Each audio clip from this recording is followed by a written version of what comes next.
গল্পের শুরুতে দেখা যায় স্নেক মাস্টারকে ডাকার জন্য গরু বলি দেওয়া হচ্ছে। বিশাল সাপটি যখন উপরে উঠে আসে, গ্রামবাসীরা এদিক ওদিক পালায়। এখানে চেঞ্জু নামে এই লোকটিকে গ্রামবাসীরা দেবদূত নামে জানত। চেঞ্জু সাপটিকে বন্দি করে তাকে মেরে ফেলে। গ্রামবাসীরা দুটি বাচ্চাকে বলি দেওয়ার জন্য নিয়ে এসেছিল। চেঞ্জু বাচ্চা দুটিকে বাঁচিয়ে নেয়। সাপটিকে হারানোর পর চেঞ্জু দেখতে পায় একটি বাচ্চা সেখান থেকে রহস্যময়ভাবে উধাও হয়ে গিয়েছে। অন্য বাচ্চাটিকে তার বাড়ি দিয়ে আসে।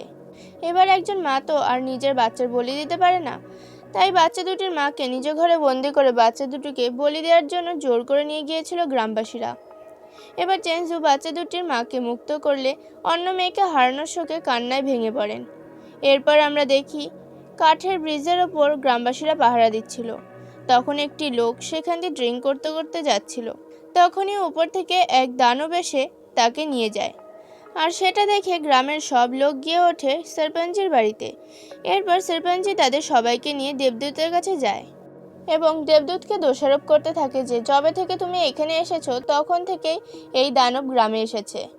ঠিক তখনই চেঞ্জুর হবু স্ত্রী মিস মোবাই তার বডিগার্ডের কাছ থেকে রিভলভারটি নিয়ে গ্রামবাসীর দিকে তাক করে বলে, আর যদি একবার দোষারোপ করেছো তাহলে এখনই গুলি জ্বালিয়ে দেব। এই কথা শুনে গ্রামবাসীরা একটু চুপ করে থাকে এবং এখান থেকে চলে যেতে থাকে। একটা কিছুর আওয়াজ পেয়ে তারা সবাই থমকে দাঁড়িয়ে পড়ে। সবাই দেখতে পায় একটা বড় সাপ তাদের গ্রামে ঢুকে পড়েছে।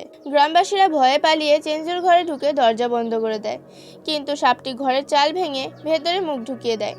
গ্রামবাসী সমেত চেঞ্জু এবং চেঞ্জুর সাথীরা পালাতে থাকে। সাপের আক্রমণে অনেক গ্রামবাসী মারা যায়। কোনো রকমে পালিয়ে তারা জঙ্গলে আশ্রয় নেয়। গ্রামবাসীরা আবার চেঞ্জুকে দোষারোপ করতে শুরু করে যে এই দেবদূত চক্রান্ত করে সবাইকে মারছে। এবার মিস মোবাই এবং একটি মেয়ে গ্রামবাসীদের বিরোধিতা করে। তারা লুকানোর জন্য একটি গুহায় যাচ্ছিল, তখন সরপঞ্চকে সাপটি খেয়ে ফেলে। গ্রামবাসীরা খুব দ্রুত গুহার ভেতরে চলে যায়। মিস মোবাইয়ের বডিগার্ডরা যথাসাধ্য চেষ্টা করে সাপটিকে আটকে রাখার, কিন্তু সাপটি তাদের মেরে ভেতরে ঢুকে পড়ে।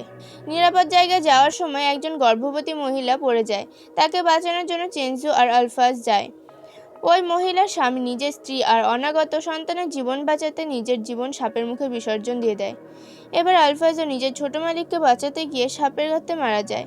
চেঞ্জু আলফাজকে নিজের ছোট ভাইয়ের মতো দেখত। আলফাজের এমন মৃত্যুতে চেঞ্জু খুবই ভেঙে পড়ে। তখন ওই মেয়েটির বাবা বলে, যখন সরপঞ্চি এই ব্যবসা শুরু করেছিল তখন এখানে কিছু বারুদ থেকে গিয়েছিল। তার এই কথা শুনে গ্রামবাসীরা বুঝতে পারে যে এত ধ্বংস ও দুষ্কর্মের পেছনে তারই হাত আছে।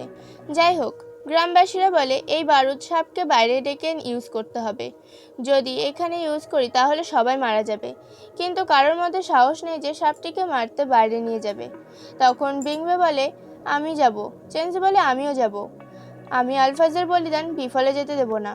এইখানে চেঞ্জু ব্যাপারে জানা যায় মিস মোবাইকে বিয়ে করার ভয়ে বাড়ি থেকে পালিয়ে আসে, তারপর এইরকম বিপদের মধ্যে জড়িয়ে পড়ে। এরপর আমরা দেখতে পাই বিংবে আর চেঞ্জু দুজনে বারুদ নিয়ে গুহার বাইরে দাঁড়িয়ে সেই ভয়ানক দানবের অপেক্ষায়। কিছু সময়ের মধ্যে সাপ বেরিয়ে আসে এবং তারা দুজনে সাপটিকে পাহাড়ের খাদের দিকে নিয়ে যায়। কিছু দূর যাওয়ার পর সাপটি তাদেরকে গাছের ওপর থেকে আক্রমণ করতে যায়। তখনই তাদেরকে বাঁচিয়ে নেয় বিংবের বাবা এবং আহত হয় ও কিছু সময়ের মধ্যে মারাও যায়। আর চেঞ্জু একাই সাপটিকে পাহাড়ের কিনারায় নিয়ে যায়। এই সময় চেঞ্জুর বাবা অনেকগুলো সেনাবাহিনী নিয়ে চেঞ্জুর খোঁজে বেরিয়েছে। তখন তাদের সামনে ওই ভয়ঙ্কর দানব এসে হাজির। তারা এত বড় সাপ দেখে প্রথমে ঘাবড়ে যায়, তারপরে আক্রমণ শুরু করে। সাপটি তখন সেনাদের লেজ দিয়ে মারছিল। এরপরে তাদের ওপর ছোট ছোট সাপ আক্রমণ শুরু করে। এরপর গ্রামবাসীরাও সেখানে চলে আসে আর তাদের ওপরেও ওই ছোট সাপগুলো আক্রমণ করে। এদিকে চেঞ্জু পাহাড় থেকে ঝাঁপিয়ে পড়ার সময় সাপটির মুখের মধ্যে বারুদ ছুড়ে দেয়। বারুদ ব্লাস্ট হয়ে সাপের মাথাটি কেটে গ্রামবাসীদের সামনে এসে পড়ে। তখন ছোট সাপগুলো চলে যায় আর একটি গাছের ডালে চেঞ্জু ঝুলেছিল।